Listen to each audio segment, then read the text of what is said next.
वह ट्रेन वाली मासूम सी लड़की। लड़कियां यह कहानी ज़रूर सुने। माँ बाप को बिना बताए शादी करने के लिए घर से भागने का सोचने वाली लड़कियों के लिए सीख। मैं ट्रेन के एसी कोच से सफ़र कर रहा था। मेरी सामने वाली सीट पर एक लड़की बैठी थी। कुछ परेशान लग रही थी। उसने अपना बैग खोला, बैग में से अपना मोबाइल निकाला और अपने बैग में कुछ ढूंढने लगी। कुछ देर ढूंढती रही।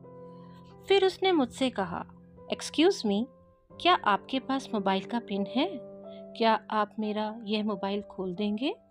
मैंने पूछा, बट आपको करना क्या है? उसने कहा, मुझे अपने मोबाइल का सिम चेंज करना है। मैंने उसका मोबाइल का सिम चेंज करने में उसकी हेल्प की।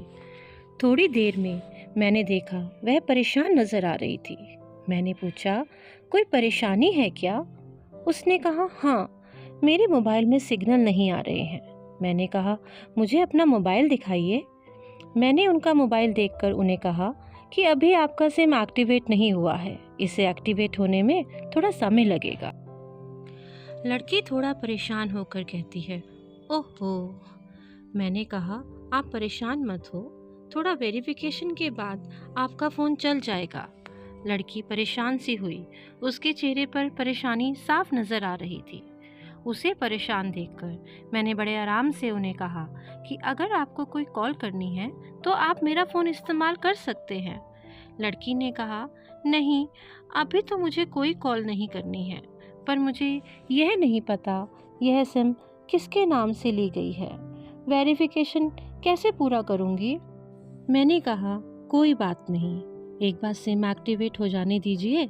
जिसने आपको सिम दी है उसी के नाम से ही होगा। उसने कहा, ओके, ट्राई करते हैं। मैंने पूछा, आप कहाँ जा रही हैं? आपको कौन से स्टेशन पर उतरना है? लड़की ने कहा, मुझे मुंबई जाना है। मैंने कहा, मैं भी मुंबई ही जा रहा हूँ, मुझे 2-3 दिन का काम है। मैंने पूछा, आप मुंबई में ही रहती हैं? वह बोली, नहीं नहीं, मैं तो मुंबई पहली बार जा रही हूँ, ये मेरी दूसरी ट्रेन है और फिर वहाँ से तीसरी ट्रेन पकड़नी है। फिर मैं हमेशा के लिए आज़ाद। मैंने कहा, आप किस चीज़ से आज़ाद हो जाएंगी? मुझे जिज्ञासा हुई यह जानने की, यह अल्हड़ सी कमसिन सी लड़की किस चीज़ से आज़ाद होना चाहती है। लड़की बोली, उससे जिस कैद में हर लड़की होती है, जहाँ घर वाले बोलो वहाँ शादी कर लो, जैसा वो कहें वैसा कर लो। मैं तो घर से भाग चुकी हूँ। मुझे बहुत ताज्जुब हुआ। मैंने अपने ताज्जुब को छुपाते हुए हंसते हुए पूछा, अच्छा, आप अकेले ही भाग रही हो, आपके साथ कोई नज़र तो आ नहीं रहा। वह बोली, अकेली नहीं हूँ मैं, है कोई मेरे साथ। मैंने पूछा, कौन है? मेरे प्रश्न खत्म ही नहीं हो रहे थे। उसने कहा, मैं मुंबई से एक और ट्रेन पकड़ूंगी और फिर अगले स्टेशन पर वह मुझे मिल जाएगा और इसके बाद हम किसी को नहीं मिलेंगे। मैंने कहा, ओहो, तो ये प्यार का मामला है? तो लड़की ने कहा, जी हाँ, मैंने उसे बताया मैंने भी लव मैरिज की है। यह सुनकर वह बोली, वाओ, बताइए ना, कब और कैसे? लव मैरिज की बात सुनकर वो मुझसे बातें करने में रुचि लेने लगी। मैंने कहा, कब, कैसे, कहाँ, वह मैं सब आपको बाद में बताऊंगा। पहले आप मुझे ये बताओ कि आपके घर में कौन कौन है? वह कहती है, मैं क्यों बताऊं? मेरे घर में मेरे भाई, पापा, मम्मी, बहनें हो सकते हैं, या फिर हो सकता है मेरी बस बहनें हों, या फिर हो सकता है मेरे 2-4 मुश्तंडे भाई हों। मैंने कहा, इसका मतलब मैं आपसे आपका नाम भी नहीं पूछ सकता। वह बोली, मेरा नाम कुछ भी हो सकता है, टीना, मीना, रीटा, सीता। बहुत ही बातूनी लड़की थी। थोड़ी देर में अपने बैग से मुझे निकालकर एक चॉकलेट दी, जैसे बच्चे स्कूल में देते हैं ना, और वह बोली, आज मेरा जन्मदिन है, आज मैं पूरे 18 साल की हो गई हूँ। मतलब घर से भागकर शादी करने की कानूनी उम्र हो गई है। वह हंसने लगी। थोड़ी देर में ही हम दोनों की काफ़ी अच्छे से बातें होने लगी। ऐसा लग रहा था हम पता नहीं कितने टाइम से एक दूसरे को जानते हैं। मैंने उससे कहा, मेरी उम्र 29 साल है, मैं तुमसे 11 साल बड़ा हूँ। वह बोली, हाँ लग भी रहे हो। मैं मुस्कुरा दिया। मैंने पूछा, तुम घर छोड़कर आई हो, तुम्हें कोई चिंता नहीं, कोई फिक्र नहीं, तुम्हारे चेहरे पर कोई झिझक नहीं। इतनी बेफिक्री मैं पहली बार देख रहा हूँ। अपनी तारीफ सुनकर मैं खुश हुई और बोली, मैं जिसके साथ जा रही हूँ उसने मुझे पहले से ही समझा दिया था कि जब घर से निकलो तो बिंदास होकर निकलना, कोई टेंशन मत लेना। उसने मुझसे कहा था, कुछ मत सोचना, घर वालों के बारे में, किसी चीज़ के बारे में, बस मेरे बारे में सोचना और हम दोनों के बारे में। बस वही कर रही हूँ, इसीलिए मुझे कोई टेंशन नहीं हो रही। मैंने फिर मजाक करते हुए कहा, अच्छा, क्या उसने तुम्हें अनजान आदमियों से बात करने से मना नहीं किया? कहती है, हाँ शायद भूल गया होगा, और हंसने लगी।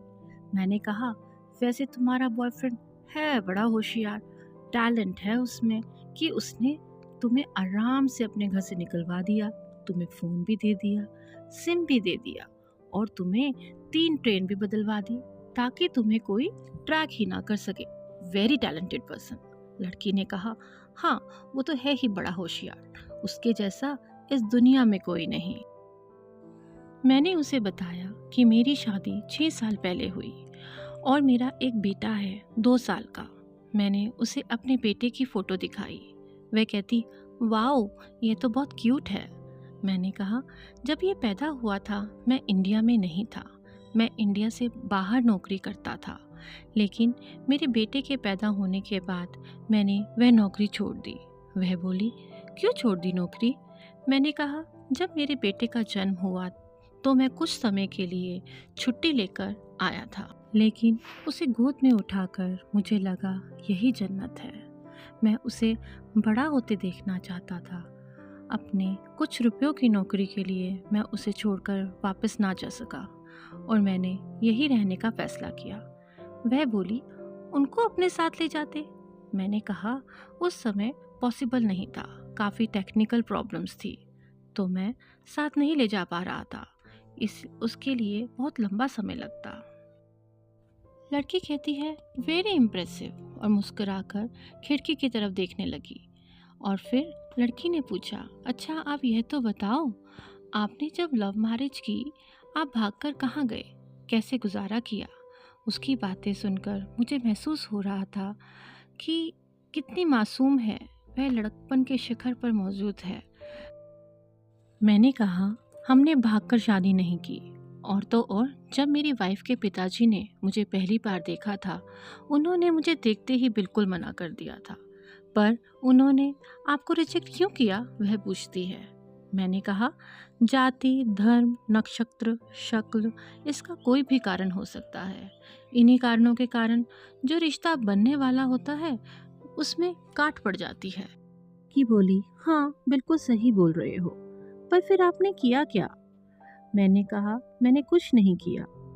रीना ने मुझे कहा, चलो भाग चलते हैं। रीना मेरी वाइफ का नाम है। मैंने सख्ती से मना कर दिया। 2 दिन तक वह मेरे पीछे पड़ी रही, पर मैंने बिल्कुल मना कर दिया। मैंने उसे समझाया कि भागने से लड़के के ऊपर कोई ज़्यादा फर्क नहीं पड़ता, लेकिन लड़की के ऊपर बहुत फर्क पड़ता है। लड़के को कोई कुछ नहीं कहता, लेकिन लड़की के पूरे परिवार को, पूरे कुल को, पूरे घर को बहुत सुनना और सहना पड़ता है। मोहल्ले के तमाम लोग उस लड़की के बारे में बहुत कुछ उल्टा सीधा बोलते हैं। बुराइयों के तमाम शब्दकोश लड़की के लिए इस्तेमाल किए जाते हैं। मैं मानता हूँ कि लड़का लड़की में कोई फ़र्क नहीं होता, करना भी नहीं चाहिए, पर हमारा समाज ऐसा ही है, यहाँ लोग ऐसा ही सोचते हैं। मैं तुम्हारी समाज में बेइज्जती नहीं करवा सकता, तुम्हें समाज में बुरा दिखाकर मैं खुश नहीं रह सकता, तुम्हारे माँ बाप को दुखी करके खुद खुश नहीं हो सकता। फिर आपने ऐसा क्या किया जिससे आपकी शादी हो गई? हमने कुछ नहीं किया, बस हमने कहीं भी शादी करने से मना कर दिया। हम अपनी ज़िद पर लगे रहे, काम करते रहे, अपना करियर बनाते रहे, पर घर वालों को कुछ नहीं कहा। जब घर वालों को लगा कि ये तो सच में एक दूसरे से बहुत प्यार करते हैं तो वे मान गए। मैंने कहा, यह ज़रूरी नहीं कि माँ बाप का फैसला हमेशा सही हो, और यह भी ज़रूरी नहीं कि प्रेमी जोड़ी हमेशा सही हो। दोनों में से कोई भी गलत हो सकता है। मैंने कहा, फैसला ऐसा हो जो माता पिता और औलाद दोनों की मर्जी से हो। बुरा मत मानना, मैं कहना चाहूँगा कि तुम्हारा फैसला तुम दोनों का ही है। इसमें तुम्हारे पेरेंट्स शामिल नहीं हैं। तुम्हें अभी इश्क का मतलब भी नहीं पता। उसने पूछा, तो फिर क्या है सही मतलब इश्क का? मैंने कहा, तुम इश्क में हो। तुम अपना सब कुछ छोड़कर चली आई हो। तुम इश्क में हो। तुमने अकल का दखल नहीं दिया। तुम इश्क में हो। तुम्हारा दिमाग दुनियादारी के फितूर से बिल्कुल खाली था। तुम्हारे खाली स्पेस में इश्क को इंस्टॉल कर दिया। तुम जिसके साथ जा रही हो वह इश्क में नहीं है, बल्कि होशियारी हीरोगिरी में है। जो इश्क में होता है वह प्लानिंग नहीं करता, 3-3 ट्रेनें नहीं बदलता, उसका दिमाग इतना काम नहीं कर पाता। कोई कहे मैं आशिक हूँ और शातिर भी, यह नामुमकिन है। मैंने कहा, प्यार तुमसे तुम्हारे पापा करते हैं। कुछ दिनों में उनका वजन आधा हो जाएगा। तुम्हारी माँ ना खाना खाएगी ना पानी पिएगी, जबकि आपको अपने प्रेमी को आजमा कर देख लेना था। ना उसकी सेहत पर फर्क पड़ना था, ना ही उसके दिमाग पर कोई फर्क पड़ना था। वह अक्लमंद है, अपने लिए अच्छा सोच लेता। आजकल गली के लौंडे लपाटों को हर रोज इश्क होता है। वह इश्क नहीं है, वह सिनेमा जैसा है, एक तरह की स्टंटबाजी। लड़की के चेहरे का रंग उड़ गया। उसका दिमाग अतीत में चला गया। वह बहुत सोचने लगी। मैं अपना फोन चेक करने लग गया, पर मेरे मन की नज़र उस लड़की की तरफ ही थी। थोड़ी ही देर में हम दोनों का स्टेशन आ गया। बात कहाँ से निकली थी और कहाँ पहुँच गई, तभी मैसेज आया, लड़की का फ़ोन एक्टिवेट हो गया था। उसने चुपचाप अपने बैग से आगे का टिकट निकाला और उसे फाड़ डाला, और अपने मोबाइल से नया सिम निकाला, उसे तोड़कर फेंक दिया। मुझे कहा, क्या आप मुझे अपना फ़ोन दे सकते हैं? मैंने कहा, ज़रूर। उसने फ़ोन लिया और नंबर डायल करके कहा, सॉरी पापा, और सिसक सिसक कर रोने लगी। उधर से उसके पापा भी उसे तसल्ली देते रहे, चुप करवाने की कोशिश करते रहे। उसने कहा, पापा आप चिंता मत कीजिए, मैं घर वापस आ रही हूँ। दोनों तरफ भावनाओं का सागर उमड़ पड़ा था। उसने मुझे फोन वापस किया और मेरी तरफ देखा और बड़े प्यार से बोला, आपका बहुत बहुत धन्यवाद। दोस्तों, अगर आपको हमारी यह कहानी पसंद आई हो तो हमारे चैनल को लाइक करें और सब्सक्राइब करें। धन्यवाद। जय हिंद।